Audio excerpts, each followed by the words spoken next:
Interview preparation, मॉक्स जो आपके होने वाले हैं, आपका अपकमिंग एग्जाम का इंटरव्यू है, उसमें क्या क्या क्वेश्चंस पूछे जा सकते हैं करंट अफेयर के हिसाब से, डे टू डे लाइफ के हिसाब से, जो जनरल क्वेश्चंस जनरली पूछ ले जाते हैं, जो इमेजिन किया जाता है कि कैंडिडेट को शायद पता होना चाहिए। राइट, इसीलिए सब्जेक्ट का नाम दिया गया है जनरल स्टडी। सबसे पहली बात तो कि आपकी जो कोर कॉम्पिटेंसी है, सपोज आप टेक्निकल एग्जाम के इंटरव्यू में बैठ रहे हैं, तो फिर टेक्निकल के सब्जेक्ट्स को आप रेडी करके जाएंगे। ऐसे सब्जेक्ट्स को रेडी करके जाएंगे जो बेसिकली आप कॉन्फिडेंट हैं उन सब्जेक्ट्स के अंदर। ठीक है, आपको ऑप्शन दिया जाता है अंदर पैनल में बैठकर, दे आस्क यू, अगर आप टेक्निकल स्टूडेंट्स हैं, कि कौन से सब्जेक्ट्स में आप कंफर्टेबल हैं, और फिर उसमें आपसे आगे क्वेश्चंस पूछे जाते हैं, बिल्कुल बेसिक। ठीक है, उसके साथ साथ पैनल में बहुत सारे नॉन टेक्निकल मेंबर्स भी होते हैं। अगर आप नॉन टेक इंटरव्यू के लिए जा रहे हैं तो ऑब्वियसली मेंबर्स होंगे वो नॉन टेक होंगे। तो उनमें भी बहुत सारी जनरल चीज़ें आपसे पूछ ली जाती है, एक्सपेक्ट की जाती है कि as a aspirant, as a upcoming civil servant और इंजीनियरिंग सर्वेंट और पब्लिक सर्वेंट, आपको इन चीज़ों के बारे में अवेयर आप होने चाहिए। अब देखिए क्या है, कुछ करंट इश्यूज को भी देखेंगे हम, कुछ नेशनल इश्यूज को भी देखेंगे जो 2025 में खासकर काफ़ी न्यूज़ में रहे, और पूरी साल उन पर बात होती रही, वो टॉपिक मतलब पूरी ईयर चलते रहे। ठीक है, 2024 में हमारी नई लोकसभा बनी थी, तो सबसे पहली बात तो आपसे यही एक्सपेक्ट कर लिया जाता है बीइंग एस्पायरेंट कि आपको बेसिक जो हमारे कंट्री के एग्जीक्यूटिव्स हैं उनके बारे में पता हो। ठीक है, तो मैं कुछ बेसिक एग्जीक्यूटिव पोस्ट और उन पर कौन कौन है ये मैं बात कर लूंगा आपसे, उन टॉपिक के बारे में। जैसे एग्जाम्पल आपसे पूछ लिया जा सकता है, who is the president of India, who is the vice president of India, right. Prime minister कौन है, चीफ जस्टिस कौन है, राइट। स्पीकर ऑफ लोकसभा कौन है, चीफ इलेक्शन कमिश्नर इंडिया के कौन है, right. Chief chief of defence staff कौन है। ये सारी वो पोस्टें हैं। गवर्नर ऑफ आरबीआई आपसे पूछा जा सकता है, राइट। ये लोकसभा है, कौन से नंबर की लोकसभा है, करेक्ट। ये सब चीजें पूछी जा सकती है आपसे। अभी क्या है, इलेक्शंस हुए हैं, काफी सारे स्टेट्स में इलेक्शन हुए हैं, उन स्टेट के इलेक्शन के बारे में आपसे पूछा जा सकता है बेसिकली, कि जैसे अभी बिहार का इलेक्शन कंडक्ट हुआ था तो उसमें कौन सी पार्टी जीती, क्या हुआ। ठीक है, लद्दाख के बारे में आपसे पूछ सकते हैं, लद्दाख काफी न्यूज में रहा 2025 के बेसिक इवेंट्स के बारे में। फिर फेमस डिग्निटरीज के बारे में हम बात कर सकते हैं। ठीक है,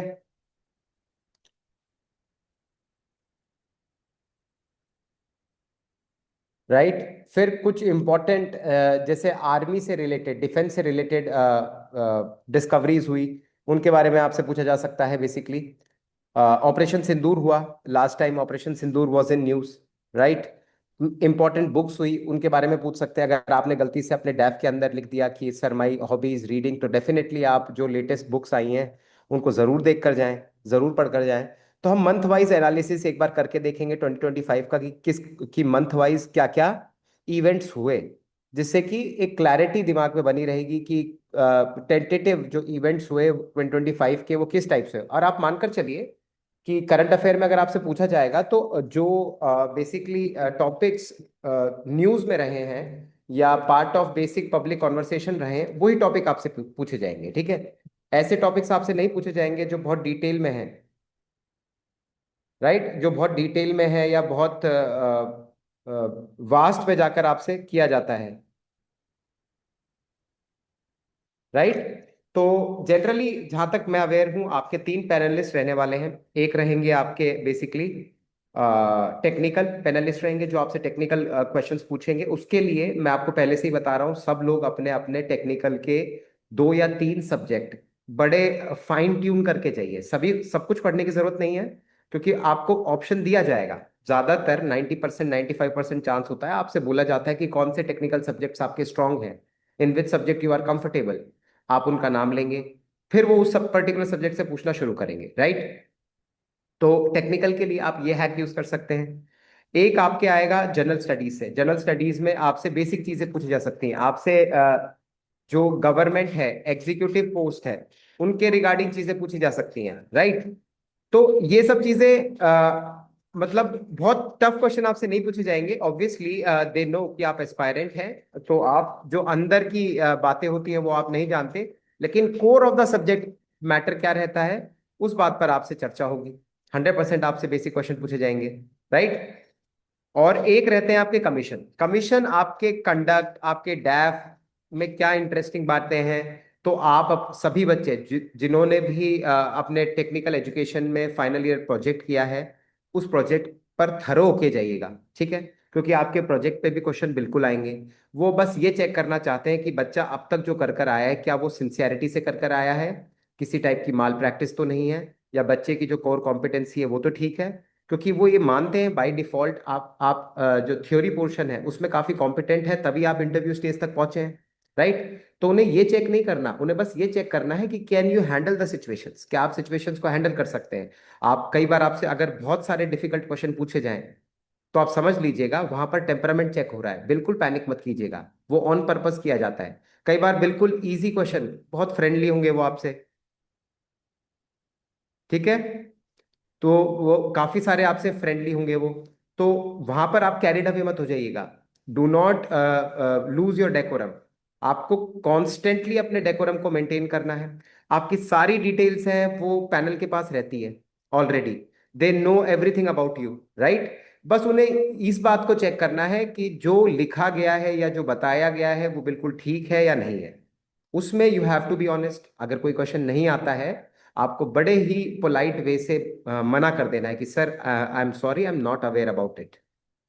या फिर आप ट्राई करना चाहते हैं, तो आपको ये रिक्वेस्ट सामने पुट ऑन करनी पड़ेगी कि sir I want to try, I am not sure about it, but definitely I would like to try. In my opinion the answer to this question is this this this this this.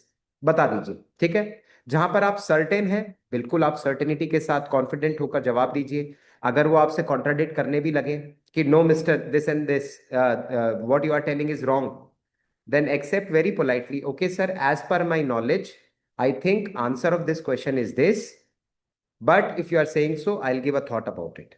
That's it, बस। उसमें आपको immediately ये भी नहीं कहना है कि आप ठीक कह रहे हैं मैं गलत हूं, ये भी नहीं कहना है कि आई एम करेक्ट, या एडमेंट नहीं होना है वहां पर, ठीक है? तो ये कुछ बेसिक डेकोरम की बातें हैं जो हमें अपने दिमाग में रखकर चलनी पड़ेंगी। अब इसे ही कहते हैं टेम्परामेंट कंट्रोल करना। वो ही चेक किया जाएगा आपका, ठीक है? फिर दूसरा, बड़े रिलैक्स होके जाइएगा इंटरव्यू देने। Don't be in a panic state, या मतलब बहुत इनटू वन सेल्फ वाली स्टेट पर मत जाइएगा। बहुत सारे कैंडिडेट होते हैं, 90% of the candidate they are nervous. Nervousness हमसे क्या कराती है कि we tend to think about ourselves, हम अपनी सराउंडिंग पे ध्यान नहीं देते। You have to be very clear about your surrounding as well. समझ में आया? वो तभी आप दे सकते हैं व्हेन यू आर इजी, आपकी बॉडी लैंग्वेज इजी है, आप बहुत आराम से इंटरव्यूअर को फेस करने वाले हैं। In that case only you will show the light body language, right? You could be your self. ये स्टेटमेंट हम बोलते हैं ना बाद में कि you should be your self, तो उसका यही मतलब है कि आपको जो आपकी कोर पर्सनालिटी है उसमें जो ईजनेस है उसके साथ जाना है, राइट? वो आप तब जाएंगे जब आप ये समझेंगे कि वो आपकी नॉलेज टेस्ट नहीं कर रहे हैं, वो सिर्फ और सिर्फ आपका टेम्परामेंट टेस्ट कर रहे हैं, कैसे आप चीजों को हैंडल करते हो। If you are not aware about some issue, don't worry. आपकी नॉलेज के बेसिस पर जज नहीं कर रहे वो, आपकी हैंडलिंग के बेसिस पे जज किया जाएगा वहां पर, ठीक है? There are lots and lots of candidate who don't know many questions. बहुत सी बार, और देखिए इंटरव्यूअर के हाथ में होता है, उन्हें इंटरव्यू टफ बनाना है तो they can go up to n number of lengths, वो एन नंबर ऑफ लेंथ तक बहुत डीप जा सकते हैं, ठीक है? जहां तक नहीं पता होगा हमें, किसी को भी पता नहीं होगा, right? We are not computers, we are not AI, we are human beings. तो हमारी भी जो इंफॉर्मेशन गैदरिंग का एक बेस होता है वो लिमिटेड है। इट्स नॉट अनलिमिटेड, वो बहुत अनलिमिटेड तरीके से नहीं वो चीज करती, राइट? तो आपको बस इतना ध्यान रखना है कि बड़े ह्यूमन नेचर के साथ you have to approach the examiner, right? Eye contact को मेंटेन करके रखिएगा। ऐसा मत कीजिएगा कि आप यू आर लुकिंग अवे और that shows the nervousness, right? आवाज है, आवाज में शेकिंग नहीं होनी चाहिए। You should be very firm in speaking. Tone बहुत हाई नहीं होनी चाहिए because it seems rude. You can politely say and give your answers, correct? इन सब छोटी छोटी बातों पर ध्यान रखा जाएगा।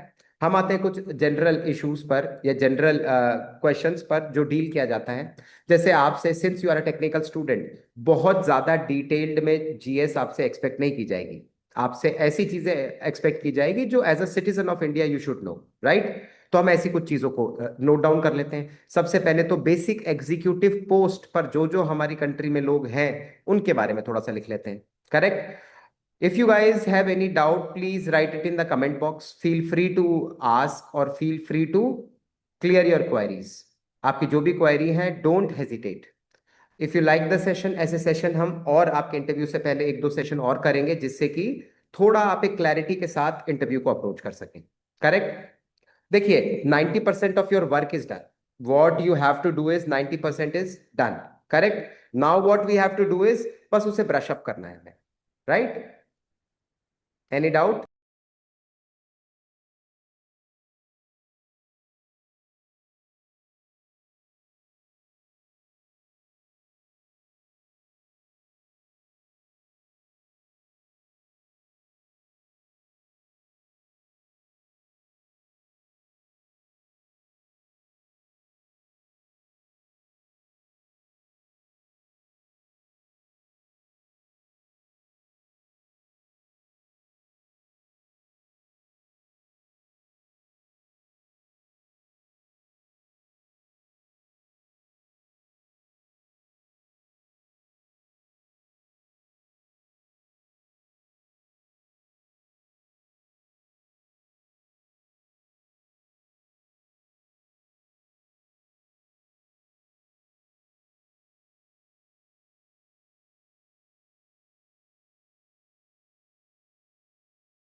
ऑल राइट गाइस, चलिए। Which you are going to cover today. देखिए, मैं बेसिक आपको जो जनरल स्टडीज के टॉपिक है ना, वो कवर करने वाला हूँ। All the general studies topic I am going to cover. जैसे example, what is the president name of India? Who is the president? President of India कौन है?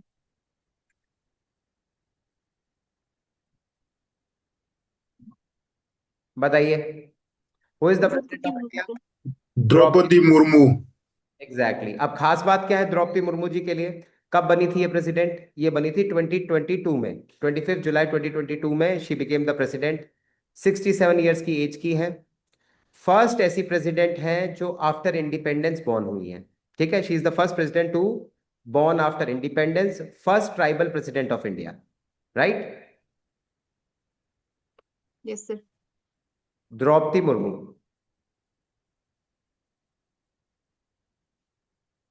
फर्स्ट ट्राइबल प्रेसिडेंट है।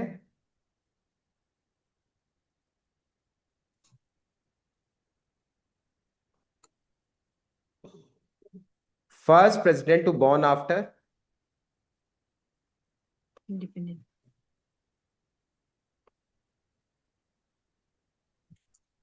Born after independence.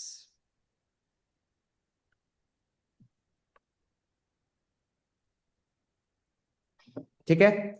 अब ये देखिए कब बनी थी। शी बिकेम प्रेसिडेंट ऑन 25 जुलाई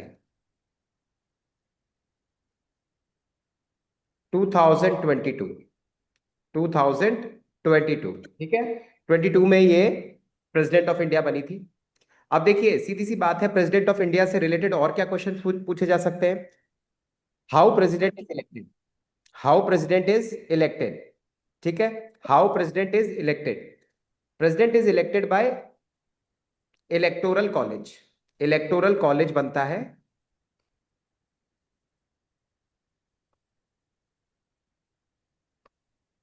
इस इलेक्टोरल कॉलेज में कौन कौन होता है आपसे पूछ सकते हैं। जैसे ही आप नाम लेंगे, इस इलेक्टोरल कॉलेज में सारे इलेक्टेड मेंबर होते हैं, लोकसभा के, राज्यसभा के और स्टेट असेंबलीज के, and union territory of Delhi and Puducherry. ठीक है। इसमें राज्यसभा के वो 12 नॉमिनेटेड मेंबर्स जो राज्यसभा के अंदर होते हैं, वो वोट नहीं करते, they are not part of electoral college. Correct. कैसे रिमूव किया जाता है प्रेसिडेंट को? इम्पीचमेंट।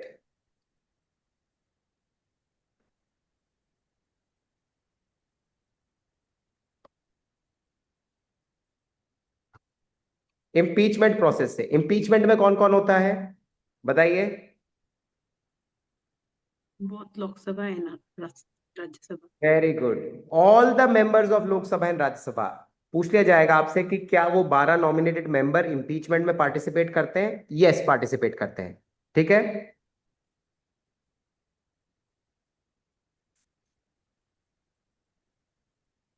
राइट। तो ये कुछ बेसिक क्वेश्चंस हैं। ये कुछ बेसिक क्वेश्चंस हैं जो प्रेसिडेंट ऑफ इंडिया से आ सकते हैं। हाँ बिल्कुल, संथल ट्राइब से बिलोंग करती हैं हमारी प्रेसिडेंट। अगर आपसे ट्राइब पूछ ली जाए तो संथल ट्राइब ऑफ इंडिया। ठीक है, कौन से एरिया में बिलोंग करती हैं? उड़ीसा से बिलोंग करती हैं। ठीक है, फर्स्ट ट्राइबल प्रेसिडेंट है इंडिया की। She is the first tribal president of India. अब प्रेसिडेंट ऑफ इंडिया से रिलेटेड ऐसे क्वेश्चंस आपसे पूछे जा सकते हैं। सेकंड है, who is the vice president of India? CP Radhakrishnan. Very good, CP Radhakrishnan.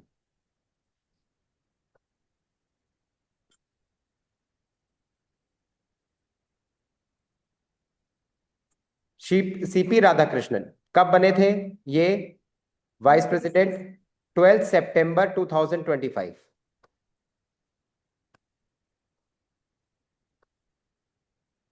2025 में जब धनखड़ जी थे, उन्होंने रिजाइन किया। He resigned from the post of vice president. अब वाइस प्रेसिडेंट की सबसे खास बात क्या होती है? वाइस प्रेसिडेंट होते हैं ex officio chairman of Rajya Sabha, ex officio chairperson of Rajya Sabha, officio chairperson of Rajya Sabha.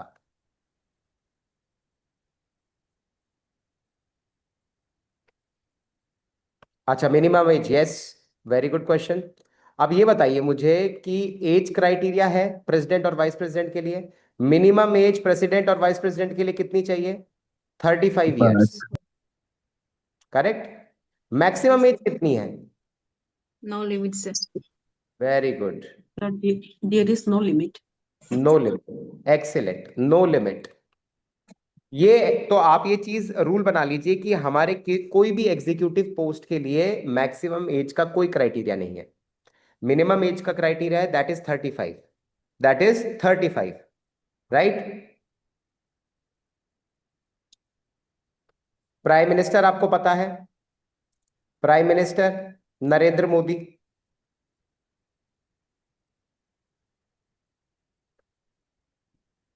First time Modi ji कब बने थे प्राइम मिनिस्टर? 26 मई को बने थे। 14. 2014। कौन सा टर्म है? थर्ड टर्म है।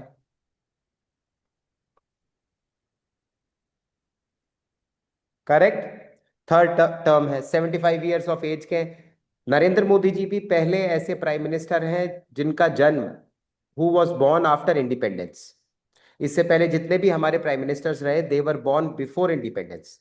ही is the first prime minister to born after independence, like our president. All right, age is 75 years, age is 75 years. Chief justice of India कौन है? अब देखिए, chief justice of India tricky है, change होता रहता है। Justice Surya Kant. Surya Kant sir, yes. ठीक है, कब बने? 24 नवंबर 2025 को।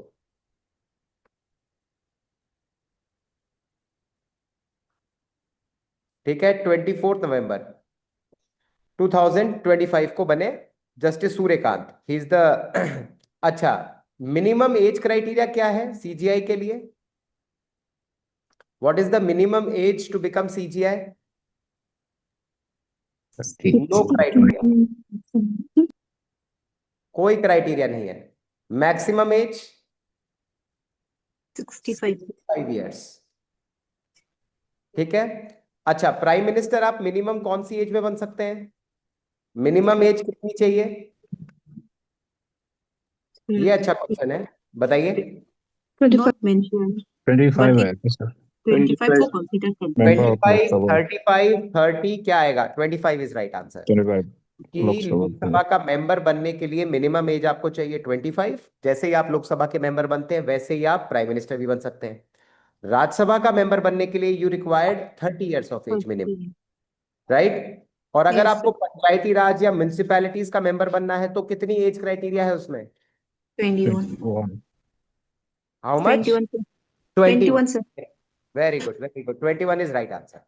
ठीक है, तो panchayati raj and municipalities 21, prime minister at 25, Rajya Sabha member at 30, and all the executive post at 35 years of age, right. Lok Sabha speaker,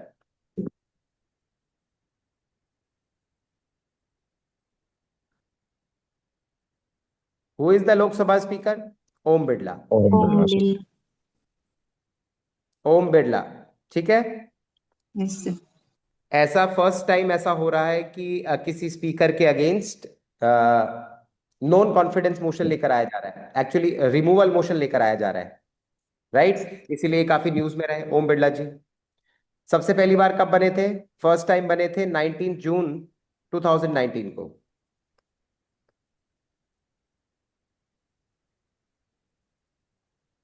अच्छा, ये बताइए कि स्पीकर को ओथ कौन दिलवाता है? मैं सिर्फ वो पार्ट डिस्कस कर रहा हूं जो ट्रिकी है। Who administers the oath of speaker? Chief Vice justice President. Of India. कीजिए सर। Vice President is it? Vice president होगा या प्रेसिडेंट होगा? कोई ओथ नहीं होगी, no oath, okay. No oath for speaker. Speaker को कोई ओथ नहीं दिलवाता। स्पीकर इससे पहले हाउस के मेंबर होते हैं, जब वो हाउस के मेंबर होते हैं उस टाइम पर प्रो टर्म स्पीकर उनको ओथ दिलवाते हैं, ठीक है। ये चीज याद रखिएगा, there is no oath for Lok Sabha speaker, deputy speaker, deputy chairperson of Rajya Sabha and chairperson of Rajya Sabha. Chairperson of Rajya Sabha oath लेते हैं एज अ वाइस प्रेसिडेंट, ठीक है। इसलिए इन सेपरेट स्पीक जितने भी चेयरपर्सन ऑफ द हाउस है उनकी सेपरेटली उनकी पोजीशन से रिलेटेड कोई ओथ नहीं होती। Next, chief election commissioner.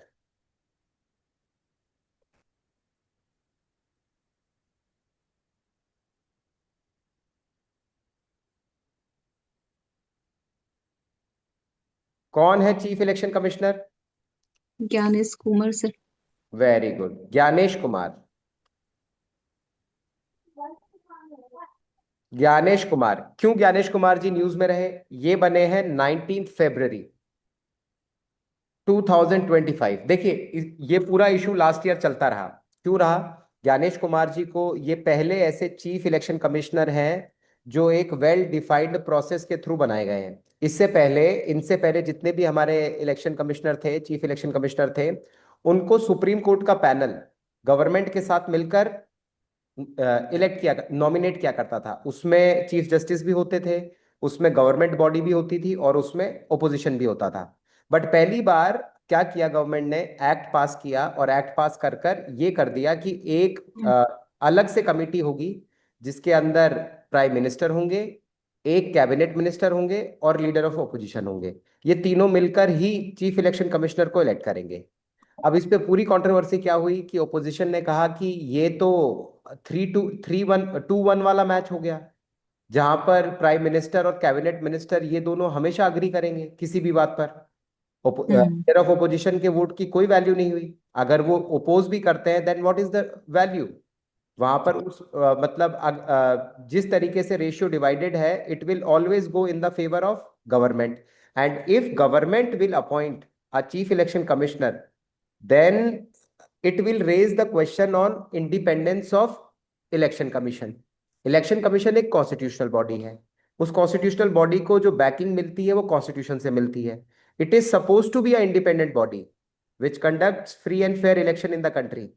अब इस कंट्रोवर्सी के चलते हुए सबसे पहली बार नॉमिनेट इस पूरे प्रोसेस के थ्रू हुए ज्ञानेश कुमार जी, ठीक है। नई जो पूरा का पूरा ग्रुप बनाया था उसके अंडर इलेक्ट किया गया chief election commissioner Gyanesh Kumar ji को, ठीक है। Next, governor of RBI.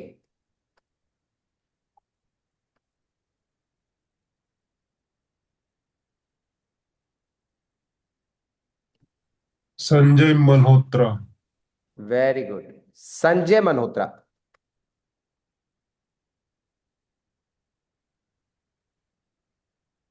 Sanjay Malhotra कब बने थे? दिसंबर 2024 में बने थे, ठीक है। Sanjay Malhotra Reserve Bank of India के गवर्नर। अच्छा ये बताइए, क्या RBI, what what is the function of RBI? Function क्या है आरबीआई का? आरबीआई का फंक्शन है to control monetary policy of India.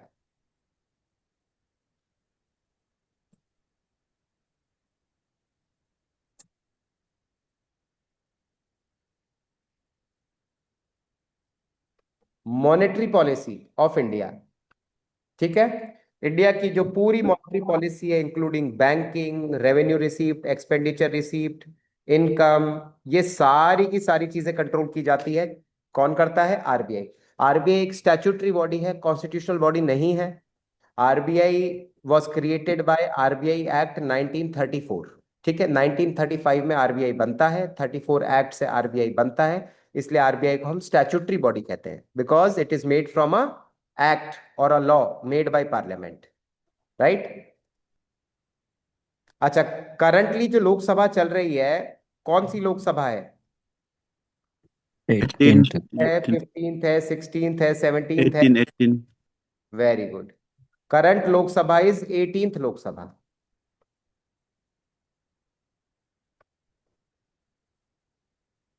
Maximum strength of Lok Sabha? 550 552, sir. 550। 552 हुआ करती थी 2020 तक, लेकिन 2020 के अंदर दो एंग्लो इंडियन की जो सीट्स नॉमिनेटेड थी उसको कैंसिल कर दिया गया, कंटिन्यू नहीं किया गया। अब मैक्सिमम स्ट्रेंथ इज 550। कितने मेंबर इलेक्ट होके आते हैं? 543। ठीक है। राज्यसभा की maximum strength? 240 250 250 250। Very good. 238 elected members and 12 nominated members. Term of Rajya Sabha. What is the term of Rajya Sabha? 6 2 years years. okay. 6 years sir. 6 years. Infinite time. Hmm. Rajya Sabha 1952 में बनी थी, अब तक डिसॉल्व नहीं हुई है। Term of Rajya Sabha is infinite. Term of Rajya Sabha member is 6 years. Oh, yes Yes.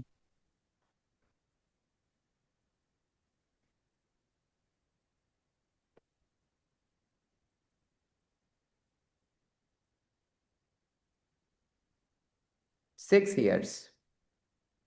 Who presides the joint sitting?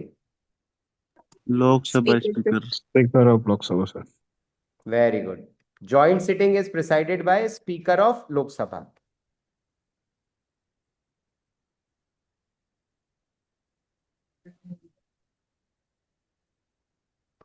ठीक है।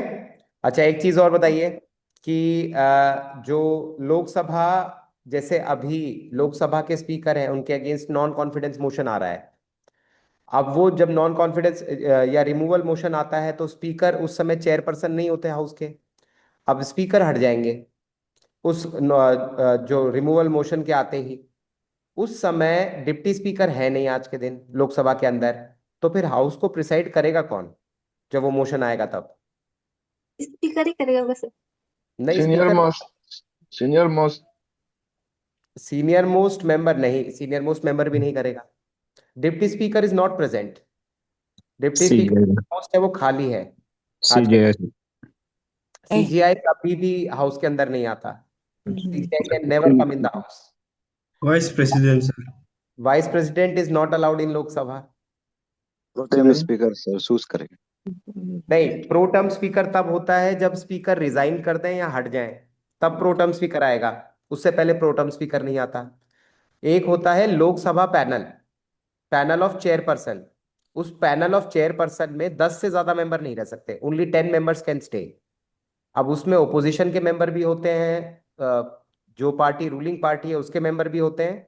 तो अगर रिमूवल मोशन लाया जाता है तो speaker can not preside that meeting. So member from different member from the panel of chairperson of Lok Sabha उस पूरे रेजोल्यूशन को हैंडल करते हैं। ठीक है, ये चीज याद रखिएगा क्योंकि अभी ये मोशन न्यूज में है। सो आप नहीं जानते, जो आपके पैनलिस्ट हैं वो पूछ लें आपसे ये वाली बात कि भाई रिमूवल ऑफ लोकसभा स्पीकर है, बात चली और उन्होंने पूछ लिया कि भाई स्पीकर के अगेंस्ट मोशन ला रहे हैं तो स्पीकर तो चेयर चेयर कर नहीं सकते उस मोशन को, फिर क्या किया जाए, कौन करेगा?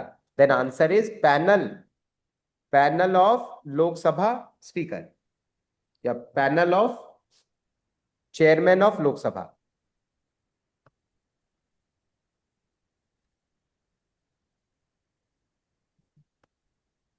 सर ये फर्स्ट टाइम सुन रहे हैं। फर्स्ट टाइम सुन रहे हो? क्योंकि हाँ फर्स्ट यस सर, ये फर्स्ट टाइम सुन रहा हूँ। हाँ, इसीलिए मैंने बताया, क्योंकि अभी ये टॉपिक चला। इसमें और सर डिसीजन उसमें सर डिसीजन कैसे लेगा सर? उसमें क्या सब होता है कि 10 मेंबर होते हैं, 10 मेंबर का रोस्टर लगाया जाता है कि जैसे सपोज 4 दिन तक ये सिटिंग चल रही है, discussing the conduct of speaker, कि स्पीकर ने जो किया वो नॉन कॉन्स्टिट्यूशनल है। ग्राउंड्स क्या होते हैं रिमूवल ऑफ स्पीकर के? इनडिसिप्लिन या फिर नॉन कॉन्स्टिट्यूशनल कंडक्ट। तो उसमें जब वो डिबेट चलती है तो वो 10 मेंबर अलग अलग टाइम पर उनको अलॉट किया जाता है कि आज के दिन आप रहेंगे सिटिंग में, कल वो रहेंगे सिटिंग में, इतने बजे से ये आदमी रहेगा सिटिंग में। तो वो रोस्टर के चलते हुए, क्योंकि स्पीकर का सिर्फ काम होता है जब हाउस चल रहा होता है सेशन में कि हाउस के ऑर्डर को मेंटेन करना, मेजर काम जो होता है। उसके अलावा तो मनी बिल डिसाइड करना, आपका डिफेक्शन लॉ को लगाना, ये सारे काम भी होते हैं। बट जब रिमूवल ऑफ द मोशन की बात आती है कि रिमूवल मोशन लाया जा रहा है, उस समय सिर्फ हाउस की प्रोसीडिंग ढंग से चले, हाउस में वोटिंग ढंग से हो, ये काम होता है उस समय हाउस को जो प्रिसाइड कर रहा होता है। तो ये पैनल में से 10 लोग होते हैं, इसमें मैक्सिमम 10 पीपल कैन स्टे। तो इनके रोस्टर लग जाएंगे, रोस्टर लगते लगते अलग अलग टाइम पर अलग अलग मेंबर आकर हाउस की सीटिंग को एड्रेस करेगा। ये किया जाता है इसमें। सो सर पैनल, इसमें राज्यसभा के अंदर भी पैनल होता है। हाँ जी। सर इसमें ये पार्लियामेंट मिनिस्टर का क्या रोल होगा? पार्लियामेंट मिनिस्टर का रोल ये होता है कि जो पार्लियामेंट के कंडक्ट के रिगार्डिंग रूल्स और रेगुलेशन बनते हैं वो पार्लियामेंट्री अफेयर मिनिस्टर करते हैं। क्या होता है ना कि हमारी पार्लियामेंट से और देशों की पार्लियामेंट भी कांटेक्ट में रहती है, तो एक पैनल ऑफ पार्लियामेंट भी होता है। ठीक है। पैनल ऑफ पार्लियामेंट में जो हमारे पार्लियामेंट्री अफेयर मिनिस्टर होते हैं, लोकसभा स्पीकर के अलावा वही देखते हैं सारे का सारा काम कि हाउस का जो लॉ है, रेगुलेशन है, रूल है, टाइम टू टाइम कैसा बन रहा है, कंडक्ट कैसा चल रहा है। उसके लिए गवर्नमेंट ने कैबिनेट में एक मिनिस्टर बनाकर रखा है, law minister of parliamentary affair, right. तो उसका मेन काम है लेजिस्लेचर से रिगार्डिंग, उसका मेन काम कंडक्ट ऑफ द हाउस के रिगार्डिंग नहीं है। सर एक ये पैनल लोकसभा, ये जो ये कॉन्स्टिट्यूशन बॉडी होगा क्या ना, ऐसे कुछ कमिटी ना होगा सर? नहीं, ये कॉन्स्टिट्यूशनल बॉडी नहीं है, ये आप कह सकते हैं कि ऑर्डर ऑफ द हाउस में मेंशन्ड है। पैनल देखिए, कॉन्स्टिट्यूशनल बॉडी है आपकी स्पीकर और deputy speaker. Panel of the Lok Sabha speaker जो होता है दैट इज पार्ट ऑफ, देखिए 3 टाइप के लॉ होते हैं हमारी कंट्री में जब हम लोग पार्लियामेंट के अंदर बैठते हैं। एक तो कॉन्स्टिट्यूशन होता है, सेकंड होता है rules rules and procedure of Lok Sabha, तीसरा होता है रूल्स एंड प्रोसीजर ऑफ या ऑर्डर ऑफ पार्लियामेंट। पार्लियामेंट की भी अपनी रूल बुक होती है पूरी, लोकसभा की अपनी सेपरेट रूल बुक होती है, और कॉन्स्टिट्यूशन सेपरेट होता है। ये तीनों अलग अलग होती हैं, तो इनके अंडर बहुत सारी बॉडीज क्रिएट होती हैं, right. Constitutional bodies are speaker and deputy speaker. ये इसी कंडीशन के लिए बनाया जाता है कि अगर स्पीकर और डिप्टी स्पीकर दोनों एब्सेंट हैं तो फिर पैनल में से आदमी आ जाएंगे। स्पीकर और डिप्टी स्पीकर दोनों ने रिजाइन कर दिया तो प्रेसिडेंट अपॉइंट करते हैं उस समय पैनल से नहीं आएगा कोई भी, उस टाइम पर प्रेसिडेंट अपॉइंट करेगा। समझ में आया डिफरेंस आपको? तो रिमूवल जो नॉर्मल मेजोरिटी ना सर? रिमूवल रिमूवल के हाँ, लिए इफेक्टिव मेजोरिटी चाहिए। इफेक्टिव मेजोरिटी मतलब मतलब जो टोटल, प्रेजेंट है। हाँ नहीं नहीं, प्रेजेंट है वो नहीं, total membership of the house. जैसे ओके 543 मेंबर्स हैं, लेकिन हो ओके सकता सर। है 2 मेंबर की डेथ हो गई हो, जी सर। 40 टोटल स्ट्रेंथ हो गई। फिर 1-2 मेंबर मतलब डेथ वाले मेंबर्स को हटा दीजिए, उसके अलावा जो टोटल स्ट्रेंथ है जी सर। उसकी मेजोरिटी चाहिए। ओके, इफेक्टिव मेजोरिटी ना sir? Effective majority, effective majority के साथ आप लोकसभा स्पीकर को हटा सकते हैं। सर कोई कोई यूट्यूब में ये जो पैनल ऑफ लोकसभा का स्पीकर का जगह में ये member of senior most member of ऐसे कुछ था, तो वो गलत है तब तो ना सर? नहीं, सीनियर मोस्ट मेंबर तब बनाया जाता है जब अपॉइंट करके जाएं स्पीकर। अगर स्पीकर अपॉइंट नहीं करके जा रहे, क्योंकि स्पीकर के अगेंस्ट ही मोशन आ रहा है, तो सीनियर मोस्ट मेंबर नहीं आएगा। सीनियर मोस्ट मेंबर आता है हमेशा प्रो टर्म स्पीकर की तरह। ये जो हमारी प्रैक्टिस है ना कि सीनियर मोस्ट मेंबर को हम बनाते हैं एक बार, वो सिर्फ और सिर्फ तब होता है जब नई लोकसभा सेशन में आती है। और उस समय फ्रांस के अंदर ये प्रैक्टिस चला करती थी, तो हमने फ्रांस से इस प्रैक्टिस को अडॉप्ट कर लिया कि सीनियर मोस्ट मेंबर को बना देंगे और फिर उसके अंडर इलेक्शन करा देंगे बस। सर समझ गया सर। सर जी जी जी। सर, आज जो हिंदू न्यूज़पेपर में लिखा है सिंपल मेजोरिटी, तो आप बोला इफेक्टिव मेजोरिटी, हम समझ ही नहीं आ रहा है। नहीं नहीं, इफेक्टिव में जो देखिए सिंपल मेजोरिटी क्या होती है, एग्जाम्पल जैसे सेशन में अभी प्रेजेंट है 30 student, suppose 30 students are present. अब 30 स्टूडेंट्स में से अगर 15 + 1 16 स्टूडेंट वोट कर देते हैं, that is simple majority, right. लेकिन जूम में टोटल स्ट्रेंथ कितनी है, सपोज 50 है। जूम के अंदर इस मीटिंग की टोटल स्ट्रेंथ 50 मान लेते हैं, 30 ही प्रेजेंट है, तो इफेक्टिव मेजोरिटी क्या होगी, 26। तब इन 30 प्रेजेंट मेंबर्स में से भी 26 के वोट चाहिए, दैट इज इफेक्टिव मेजोरिटी। तो रेजोल्यूशन पास होगा इफेक्टिव मेजोरिटी के साथ, सिंपल मेजोरिटी के साथ पास नहीं होगा। तो सर इसमें आप एब्सेंट को काउंट नहीं करेंगे, ताकि वैकेंसी वाला कौन करेगा? वैकेंसी वाला काउंट, वैकेंसी वाले को हटा देंगे, अच्छा एब्सेंट वाले को काउंट किया जाएगा इसमें। अच्छा एब्सेंट अच्छा, लिखा ठीक। हुआ, मेंबर तो है कम से कम आप, दैट हाँ इज हाँ, मेजोरिटी। स्पेशल ठीक मेजोरिटी होती है 2/3 मेजोरिटी ऑफ द हाउस, उसमें भी ठीक है। वन होती है कि जितने प्रेजेंट हैं उसमें से 2/3 और एक टोटल स्ट्रेंथ का 2/3। कॉन्स्टिट्यूशनल अमेंडमेंट के लिए हमें 2/3 मेजोरिटी चाहिए, इसलिए कॉन्स्टिट्यूशनल अमेंडमेंट्स आर हार्ड। ठीक है, चलिए पैनल ऑफ लोकसभा स्पीकर। अब देख लेते हैं कुछ स्टेट्स के गवर्नर जो काफी उसमें रहे, जैसे बिहार, रिसेंटली इलेक्शन हुआ Bihar. Who is the chief minister of Bihar? Nitish Kumar. Nitish Kumar. Governor of Bihar? Constitution.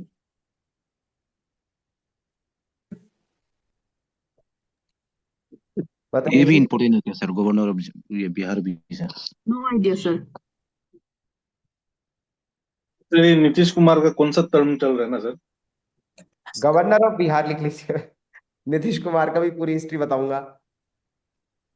Term तो पूछेगा होगा, नीतीश कुमार पूछते गवर्नर थे। ऑफ बिहार, सर कैसे इम्पोर्टेंट हो गया sir governor of Bihar sir? ये इसलिए गवर्नर ऑफ बिहार इसलिए इंपॉर्टेंट हुआ क्योंकि इलेक्शन स्टेट है, इलेक्शन स्टेट में इलेक्शन वाले ईयर में ही गवर्नर को चेंज किया और पॉलिटिकल रीजंस के लिए चेंज किया। Arif Mohammad Khan, Arif Mohammad Khan, Muhammad. Arif Muhammad. Sir बहुत कंफ्यूज हो जाएगा sir. Arif Muhammad.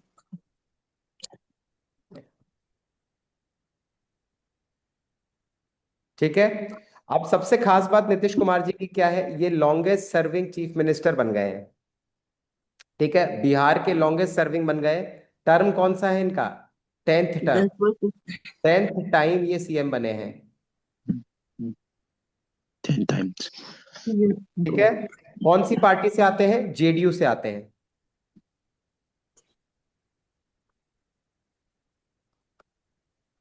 Which is part of NDA, which is part of NDA.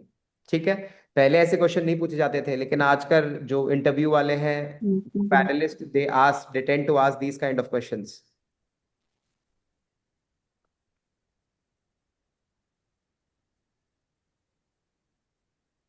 Sir NDA का एब्रिविएशन क्या था, भूलिए सर। क्या एनडीए का full form? National democratic alliance. Maharashtra, इससे पहले महाराष्ट्र में हुआ था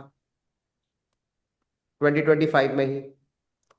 महाराष्ट्र में कौन बना था सीएम? देवेंद्र फडणवीस।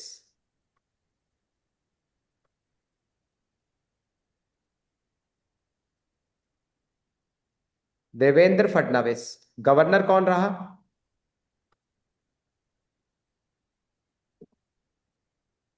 आचार्य देवव्रत। Acharya Dev.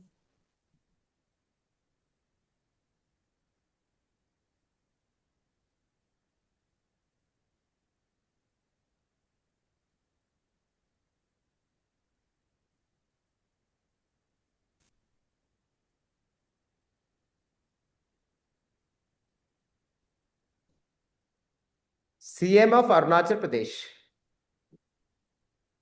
सर अभी अभी रिसेंटली एक वो डिप्टी सीएम भी एक्सीडेंट होके मरा है ना सर, प्लेन उसमें, प्लेन क्रैश में। Sir Yes, Ajit Pawar. Ajit Pawar. He died of plane crash in January. Yes. Sir वो भी पूछ सकते हैं ना सर उसमें? पूछ सकते हैं, बिल्कुल पूछ सकते हैं कि कौन डेप्यूटी चीफ चीफ मिनिस्टर थे who died. Ajit Pawar died. बिल्कुल सही है, करेक्ट। ये लेटेस्ट जो न्यूज़ है हाँ वो मैं मंथ वाइज में कवर करा दूंगा आपको ना। अपन मंथ जी वाइज न्यूज़ पूरी कवर करेंगे। विल हैव 2-3 सेशंस इंटरव्यू के लिए, ताकि जीएस पॉइंट से आप बिल्कुल रिलैक्स होके जाएं। सर जी। उसमें एक क्वेश्चन है, उसका माइकी अभी जो वाइफ जो डिप्टी सीएम बना है ना, हाँ जी। तो उसको वो मेंबर है क्या, लेजिस्लेटिव असेंबली का मेंबर है क्या फिलहाल वो है? नहीं, वो हार गई थी, शी लॉस्ट। अच्छा ठीक है सर, वही पूछना। होता ये है कि अगर आप डिप्टी सीएम बन जाइए, आप कोई भी पोस्ट पर आ जाइए, बट विद इन 6 मंथ आपको मेंबर बनना पड़ता है। ठीक है।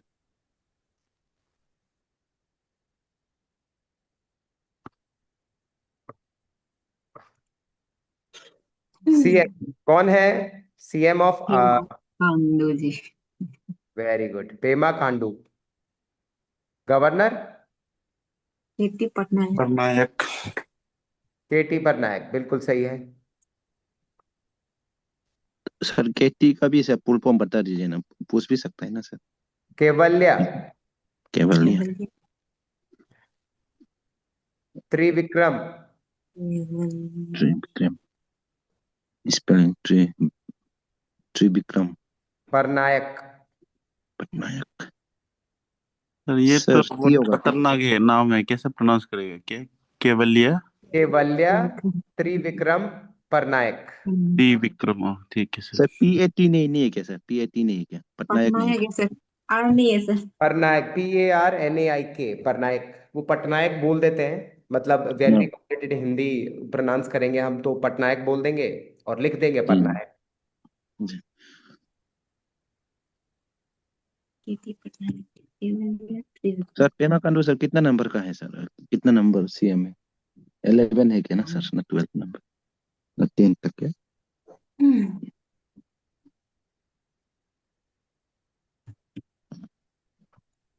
चले आगे। जी सर। चलिए, Pema Khandu. Pema Khandu ninth ninth chief minister हैं जो अरुणाचल प्रदेश के। He is the ninth CM of Arunachal Pradesh. 2016 से है ना ये कंटिन्यूअसली। टर्म ज्यादा हो जाता है, लेकिन नंबर ऑफ सीएम में अगर आप देखेंगे तो 9th नंबर पर है पेमा खांडू। सर क्रोनोलॉजी भी पूछ सकता है क्या सर? देखो, CM में से इतना CM। डिटेल में नहीं जाएंगे, पूछ सकते हैं, लेकिन ऐसा पूछ सकते हैं कि अगर आपको परेशान करना है तो वो पूछ लेंगे, because it is hard sometimes. But हाँ, ये आप लेके जा सकते हैं कि भाई हाँ, फर्स्ट सीएम, या थोड़ा बहुत इस तरीके से कर कर जाए कि लेटेस्ट कौन सा है। बाकी ऐसा नहीं है कि बहुत ज्यादा डिटेल में, मतलब it will be hard. Obviously technical students के लिए भी हार्ड होगा, और पॉलिटिक्स वाला इंटरव्यू नहीं चल रहा ना आपका। हम्म।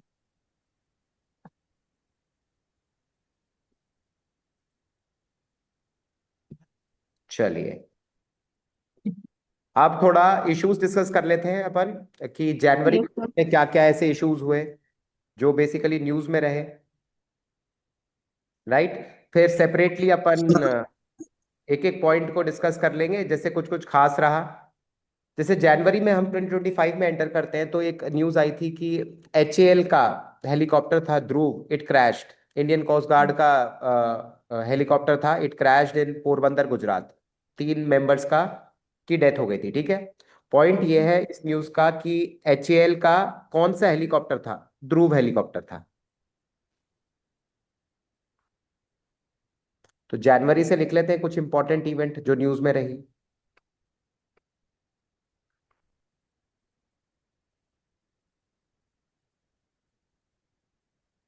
हिंदुस्तान एरोनॉटिकल लिमिटेड हेलीकॉप्टर ध्रुव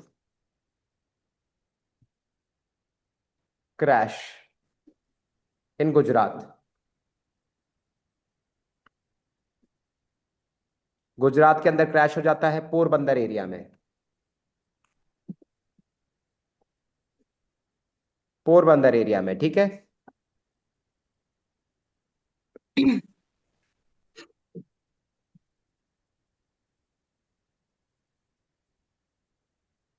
ठीक है। फिर जनवरी में एक अलग सा स्टेटमेंट आता है, हालांकि इंपॉर्टेंट नहीं है, बट मैं इसलिए पूछ रहा हूँ, आपको ये लिखवा रहा हूँ क्योंकि सोशल मीडिया पर इसकी बड़ी चर्चा हुई। क्या था? एलएनटी के जो चेयरपर्सन थे एसएन सुब्रमण्यन, उन्होंने 90 आवर वर्क वीक की बात करी पहली बार इंडिया में। वहां पर सवाल उठ गया था लेबर लॉज पर। पूरे सोशल मीडिया में एकदम वायरल हो गई थी ये स्पार्क कि भाई 90 आवर वर्क वीक में फिर वर्क लाइफ बैलेंस क्या होगा। Correct. So it was a very big issue. Last तक चलते चलते 2025 में अभी भी आप सोशल मीडिया में उसकी झलक देख लेते हो कहीं ना कहीं। ठीक है। अच्छा। ये 90 आवर वर्क वीक। सर और दूसरा कंपनी का वो भी दिया था क्या, सिर्फ एलएनटी नहीं होके और एक कंपनी भी था सर? हाँ वो थे इन्फोसिस का नारायण हाँ मूर्ति। हाँ, नरेंद्र मूर्ति जी। उन्होंने भी दिया था, उन्होंने 2024 में दिया था। ये ओके सेट सर। 2024 2025 में। एक्चुअली ये एलएनटी के जो सीईओ थे उन्होंने ये बोल दिया था कि मतलब घर पे बैठ के छुट्टी लेके क्या करना है, आप अपनी वाइफ की शक्ल देख देख के बोर नहीं होते हैं क्या? 90 आवर्स काम कीजिए एक वीक में। तब सोशल मीडिया क्रैश हो गया था इस पूरे उस पर कि भाई बहुत सारे लोगों ने अपनी वाइफ के साथ फोटो डाली और डिबेट शुरू हो गई। सबसे पहली बात कि वर्क लाइफ बैलेंस का क्राइटेरिया हम 2025 में कहाँ देखते हैं। अब इसमें अलग अलग व्यू पॉइंट्स हो सकते हैं। इसमें वर्कोहॉलिक कल्चर को बहुत सारी जगह ग्लोरीफाई भी किया गया, अच्छा भी बताया गया, बेटर भी बताया गया। बहुत सारी जगह ये भी बताया गया कि work is just a part of life, not life. तो उसमें हर चीज बैलेंस में चाहिए, इसलिए 90 आवर वर्क वीक वाली चीज पर डिबेट हुई। और 2025 एंड में ही लेबर लॉज आए। लेबर लॉज में 5 डे वर्किंग की बात करी गई। तो मतलब इस 90 आवर वर्क वीक वाली डिबेट को वहीं पर ही बिल्कुल गवर्नमेंट ने भी डिनाई कर दिया। जो अब हमारे नए लेबर लॉज आए ना, लास्ट में नवंबर दिसंबर वाले मंथ में जब हम कवर करेंगे तब पढ़ेंगे। उन लेबर लॉज के अंदर भी डाला गया 5 डे वीक। ठीक है। हम्म। एनटीसीओ ने ये स्टेटमेंट दिया।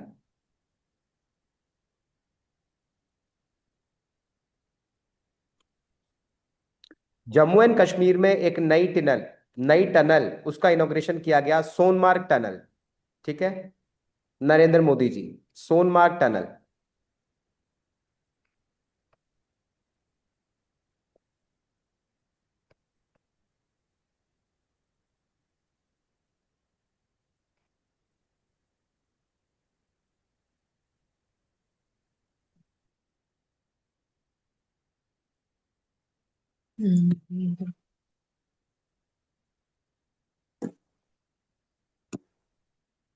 इन जम्मू एंड कश्मीर 13 जनवरी से 26 फरवरी तक चला महाकुंभ प्रयाग सर में। ये सोनामर्ग जो टनल बोला, कौन कौन सी जगह को कनेक्ट करते हैं, ये भी पूछ सकता होगा ना सर? देखिए सबसे बड़ी बात थी, बिल्कुल पूछ सकता है। और जो ये टनल हुई इसने ऑलमोस्ट, आप ये देख सकते हैं कि ये टनल इसलिए इतनी पॉपुलर रही कि 6.5 किलोमीटर लंबी ये टनल बनी। ठीक है। और ये गागनगीर एरिया है और सोनमार्ग है जम्मू एंड कश्मीर में, उसको कनेक्ट करता है। लिख हम्म। सकते हैं आप 6.5 किलोमीटर इन लेंथ। उस एरिया में 6.5 किलोमीटर लेंथ की टनल मतलब बहुत बड़ी बात है। It was almost 20 year old project, 20 साल पुराना प्रोजेक्ट था, कंप्लीट अब हुआ है। कनेक्ट करता है गगनगीर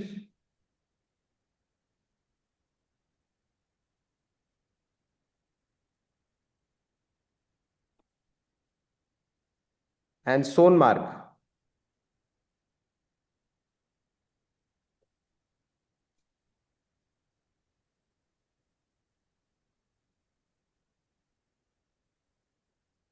ठीक है।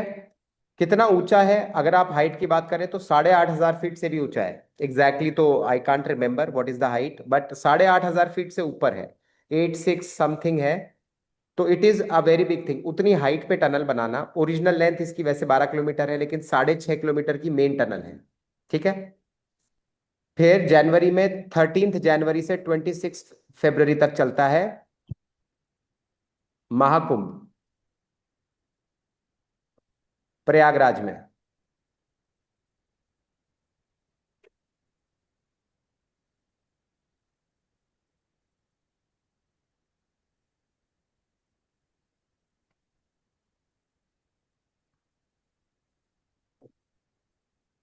प्रयागराज में, ठीक है।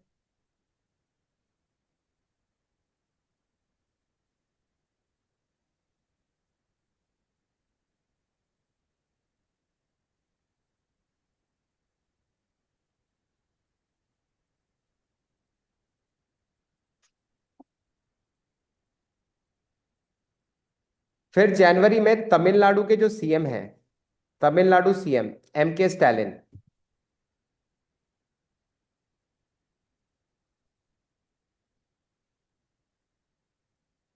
M K स्टैलिन, उन्होंने रिलीज करी एक रिपोर्ट। कौन सी रिपोर्ट रिलीज करी? Antiquity of iron.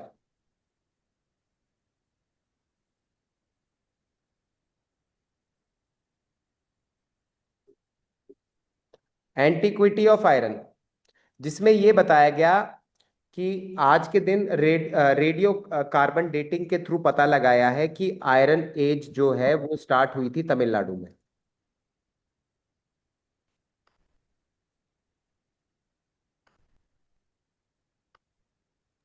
सर ये पूरा दुनिया के लिए ना, सिर्फ इंडिया के लिए? इंडिया के लिए आयरन एज। अच्छा ठीक है सर। तमिलनाडु, ठीक है। कब? लगभग 5003 ईयर्स बिफोर ये शुरू हुई थी। सैंपल को टेस्ट किया गया तमिलनाडु के काफी सारे डिस्ट्रिक्ट में, तब इस चीज का पता लगाया कि iron age started from Tamil Nadu.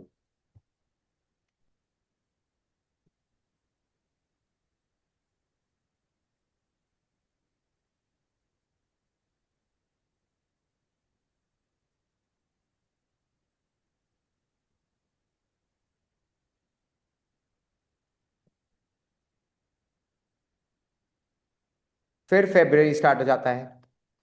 February month में इलेक्शन हुए दिल्ली के, दिल्ली इलेक्शन।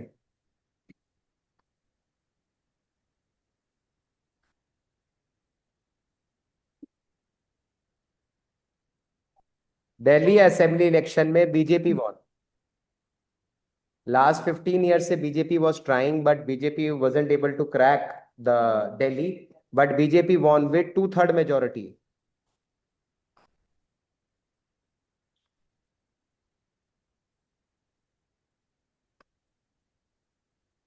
विद 2/3 मेजोरिटी, ठीक है। 2/3 मेजोरिटी के साथ दिल्ली के अंदर बीजेपी आ जाती है। सीएम कौन बनता है दिल्ली का?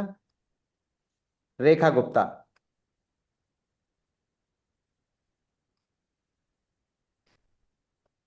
रेखा गुप्ता, ठीक है। फिर फेब्रुवरी में एक डसॉल्ट मिराज 2000 फाइटर जेट है इंडियन एयरफोर्स का, वो क्रैश हो जाता है मध्य प्रदेश के अंदर।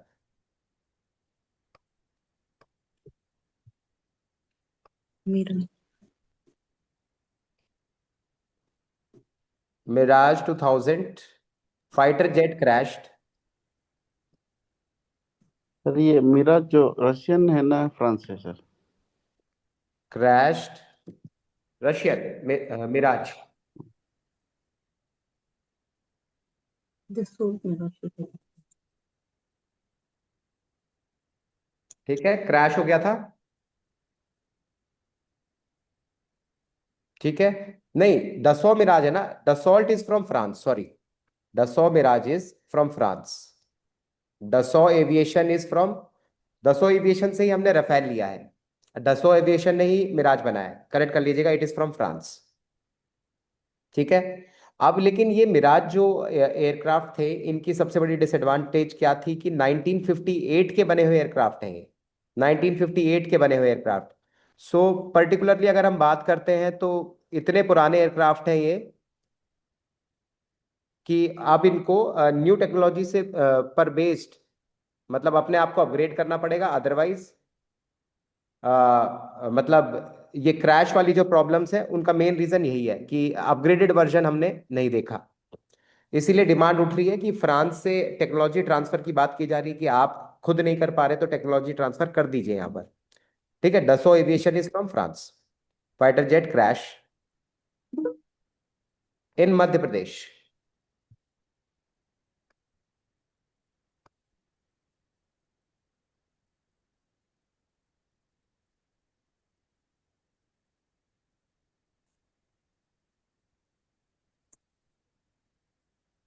13 फेब को प्रेसिडेंट रूल लगा दिया गया मणिपुर में।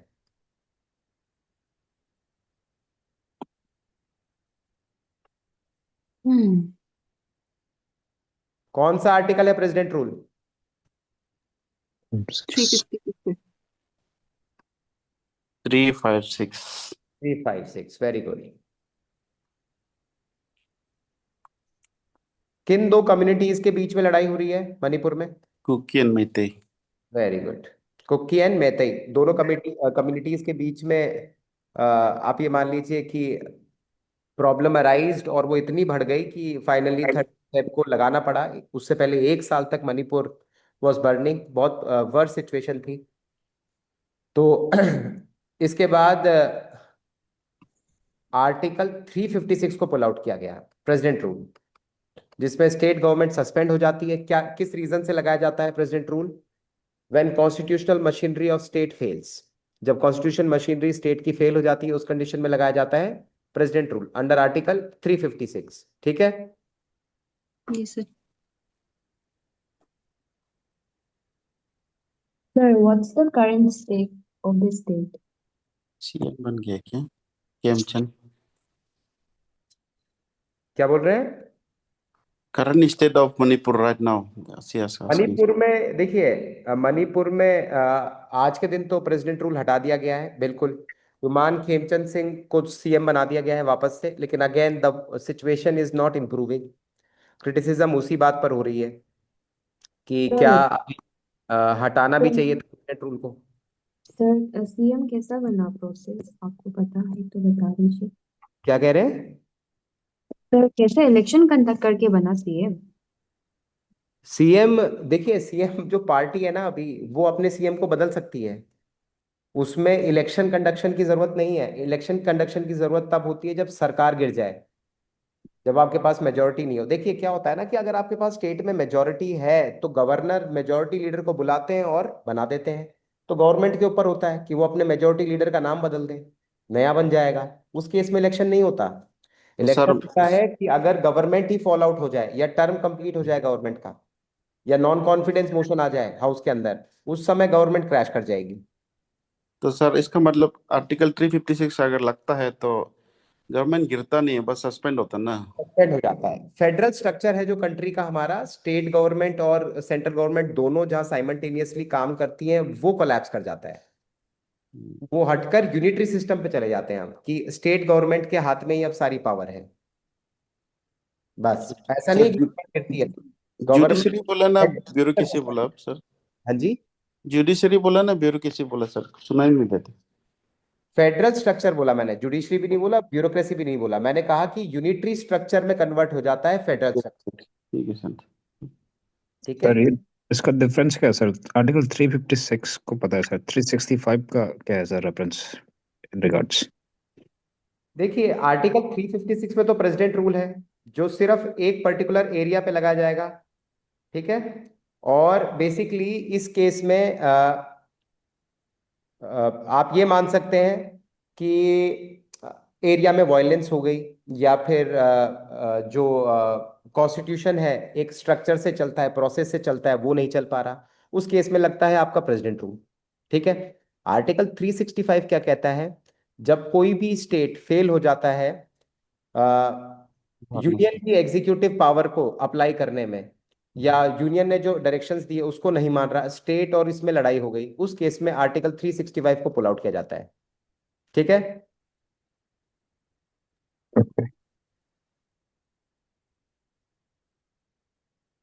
राइट? तो अगर उस केस में भी प्रेसिडेंट है, वो प्रेसिडेंट ही आकर पूरी सिचुएशन को संभालता है, तो आर्टिकल 365 के अंदर भी। राइट?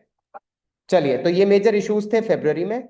नेक्स्ट क्लास में हम देखेंगे मार्च, अप्रैल, मई, जून में। अब की बार आपको थोड़ा सा ओवरव्यू दिया था, और इंपॉर्टेंट मुद्दे जैसे ऑपरेशन सिंदूर आएगा आगे, उसको देखेंगे। बहुत हॉट टॉपिक रहा। फ्री ट्रेड अग्रीमेंट्स हुए, उनको देखेंगे। अभी अग्रीमेंट नहीं हुआ, बस अनाउंसमेंट हुआ यूएसए के साथ, उसको देखेंगे। ठीक है? चलिए, सर ये लास्ट टाइम क्वेश्चन में होगा ना सर? सर एसआईआर के बारे में बता दीजिए नेक्स्ट क्लास में। एसआईआर के बारे में बता दूंगा नेक्स्ट क्लास में, डेफिनेटली बता The दूंगा। timing?